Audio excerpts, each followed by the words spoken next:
ஒரு விரல் புரட்சி செய்த செவிலியர்களுக்கு தமிழக அரசு செவிசாய்க்குமா? தமிழகம் முழுவதும் அரசு மருத்துவக் கல்லூரி மருத்துவமனை, மாவட்ட தலைமை அரசு மருத்துவமனை, ஆரம்ப சுகாதார நிலையங்களில் சுமார் 12,000க்கு மேற்பட்ட செவிலியர்கள் பணியாற்றி வருகின்றனர். தாய் உள்ளத்துடன் நோயாளிகளுக்கு சேவை செய்து வருகின்றனர். சுகாதாரத்துறை 204 என்ற அரசாணையை தற்சமயம் வெளியிட்டு உள்ளது.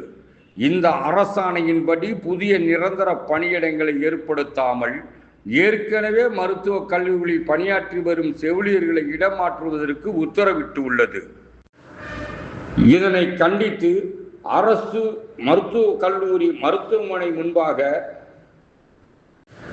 தென் மண்டல செயலாளர் ஜோதி தலைமையில் 3வது நாளாக ஆர்ப்பாட்டம் நடைபெற்றது.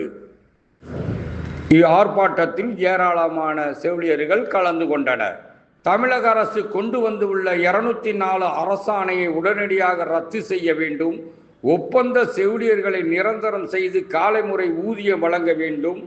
10 ஆண்டுகளுக்கு மேல் பணியாற்றும் செவிலியருக்கு நர்சிங் ஆபீசர் பதவி வழங்க வேண்டும் என வலியுறுத்தி தமிழக அரசை கண்டித்து கண்டன குரல்களை எழுப்பினர்.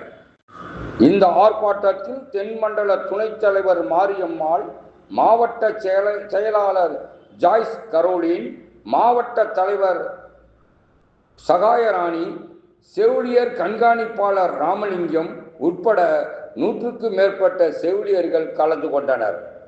போராட்டம் போராட்டம் போராட்டம் போராட்டம் தமிழக அரசுக்கு எதிரான போராட்டம்.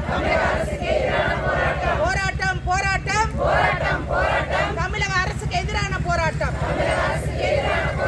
கைவிடு கைவிடு கைவிடு கைவிடு ரீடிப்ளாய்மென்ட் கைவிடு கைவிடு உருவாக்கிடு உருவாக்கிடு உருவாக்கிடு உருவாக்கிடு புதிய பணியிடங்களை உருவாக்கிடு நிரப்பிடுக நிரப்பிடுக நிரப்பிடுக நிரப்பிடுக காலி பணியிடங்களை நிரப்பிடுக